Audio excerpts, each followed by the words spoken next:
Hello, buddy.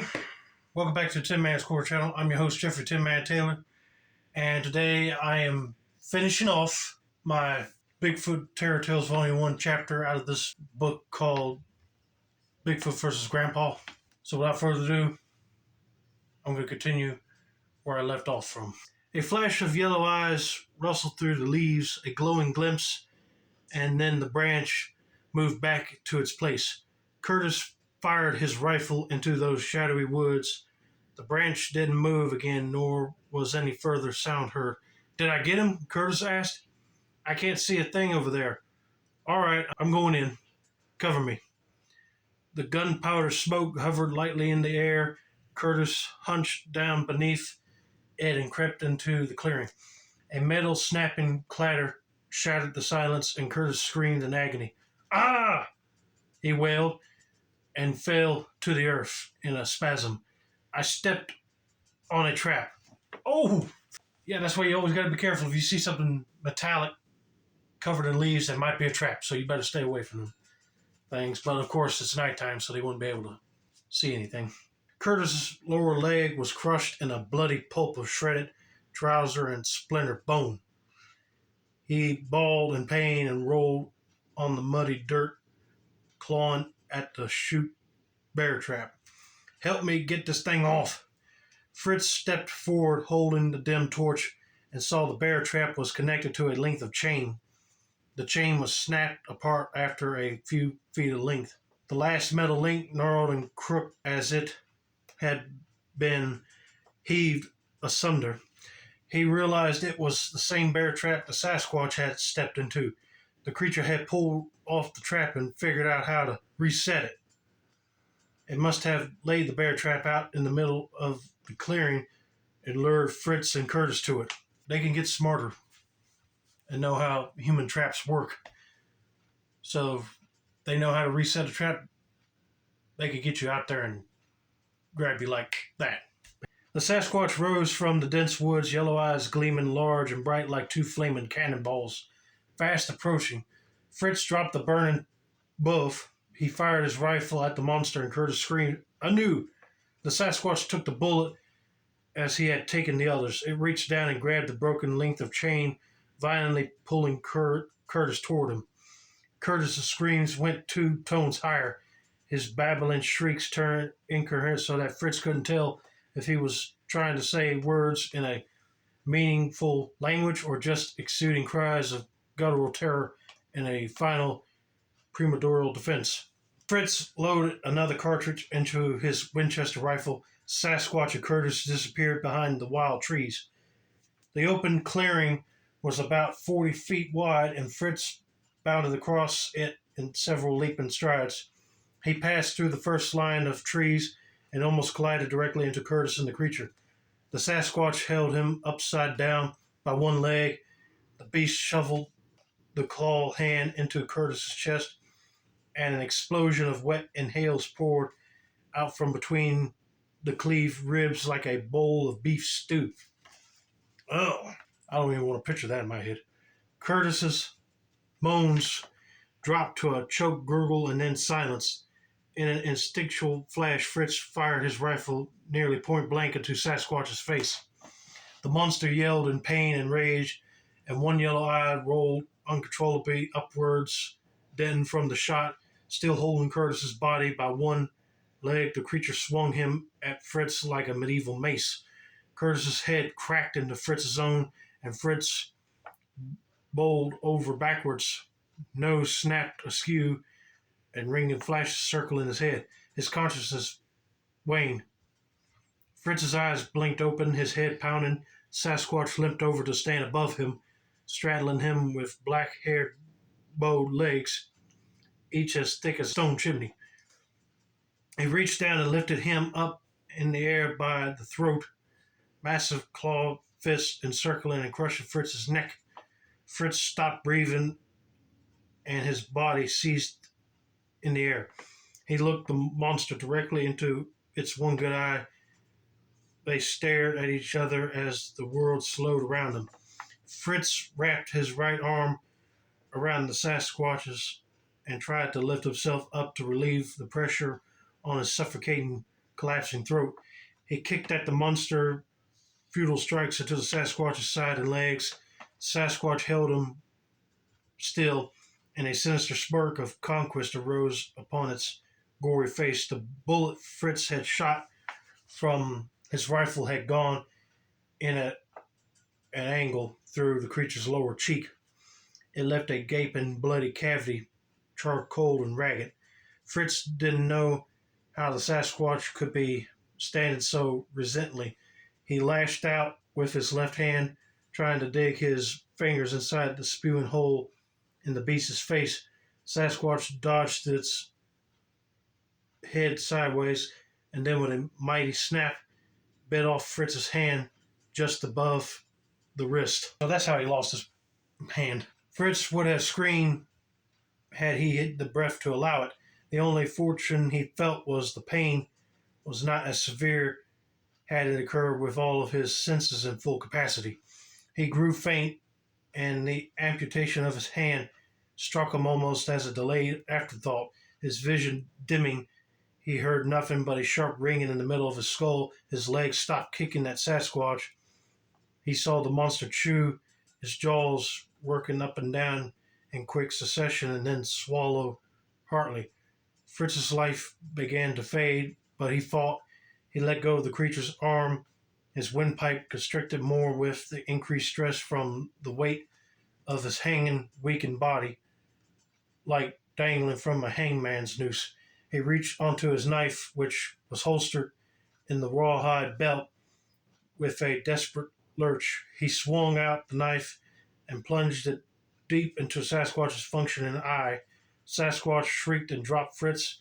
The beast fell back onto its knees and brought both arms up to its sightless eyes. Fritz collapsed to the mud with a tremendous gasp of air and tears. He paused for a moment, then leaped at the monster. He still held the large bug knife and thrust it between the beast's upraised arms into its exposed, leathery throat.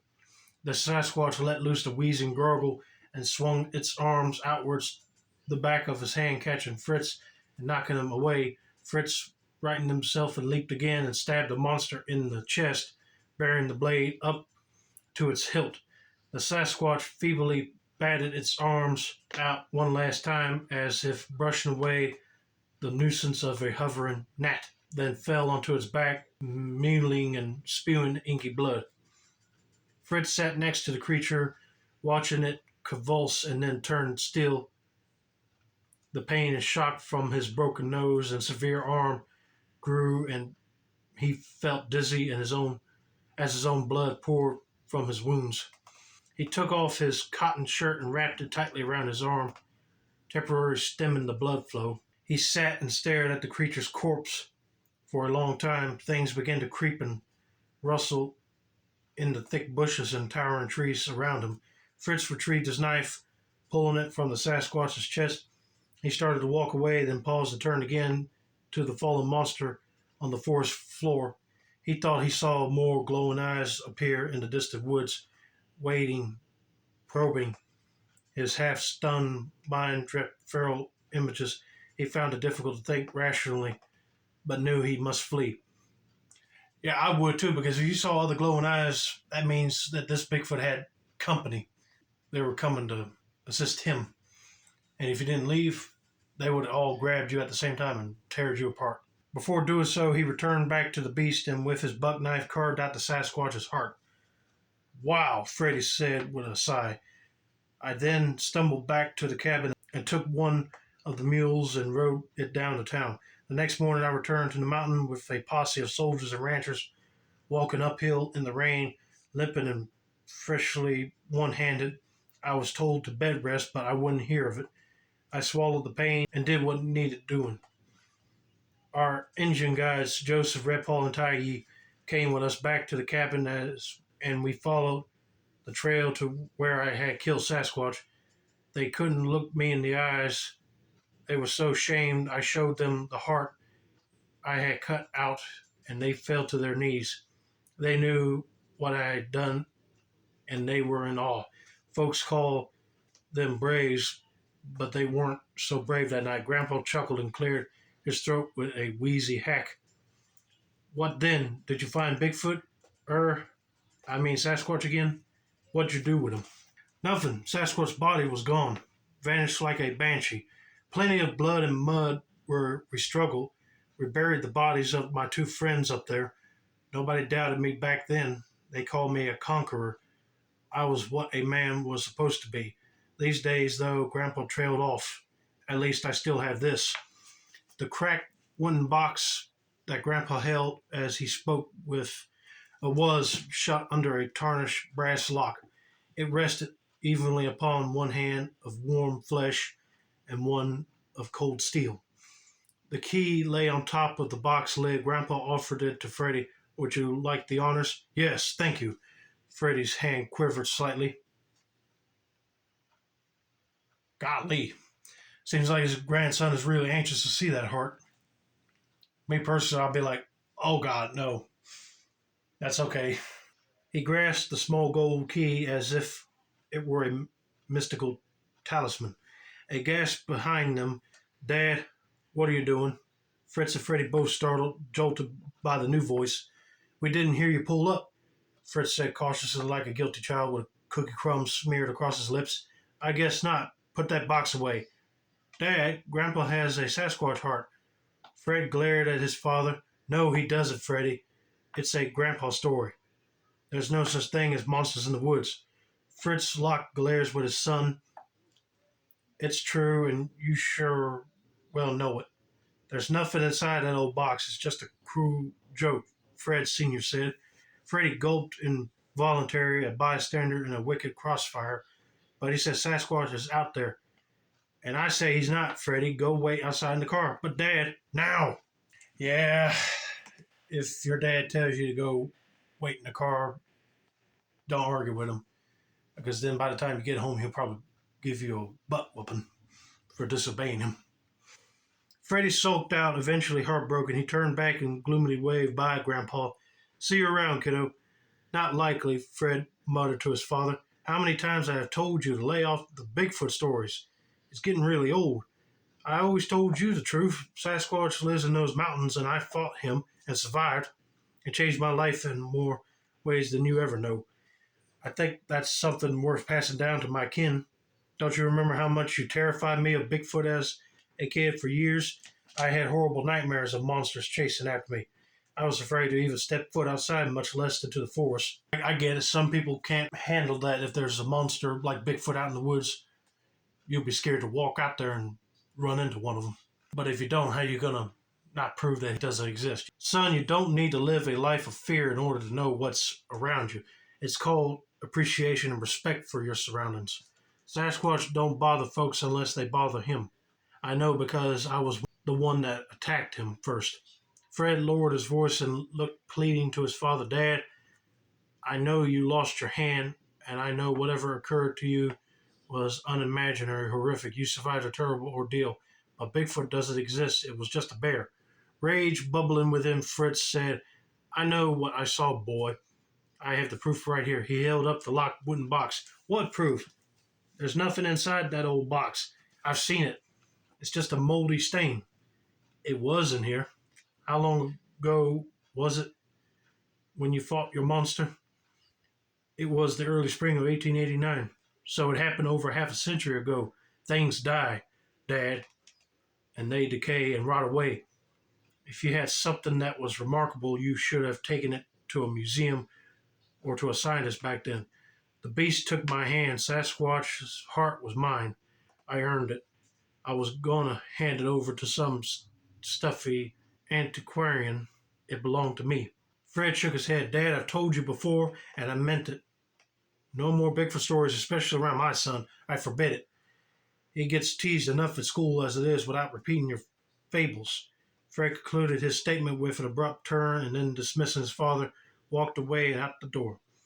Fred stood there quietly holding the box. He didn't move. He listened to the car outside turn over its engine and then accelerate with a haunted growl. The sound soon dimmed as the last of his family legacy gradually drove away into the distance. He felt an inward collapse, a fainting of his spirit, but he stood there still. He remained there for a long time, then slowly walked to the hope chest in the corner. He placed the wooden box back beneath the photographs, the newspaper clippings, and wedding portrait, then closed the lid, the legend of Sasquatch buried under the sentimental trappings of an old man. Well, that's it, everybody. The last story out of this book. Yay. I wish the son of Fritz didn't have to be so mean to his son, Fred Jr. and his dad. But it seems like he's one of them types that if he saw that thing, he would believe his dad, but he thinks it was a bear that attacked him. But if he doesn't let his son go back to his grandpa just because of those stories, that's just wrong. But anyway, I hope you guys enjoyed this video. Don't forget to like, subscribe, turn on those post notifications for more book reading content like this. This has been another successful installment of the Tin Man's Court channel. I'm your host, Jeffrey Tin Man Taylor. I say that's a wrap, and have a nice day, buddy.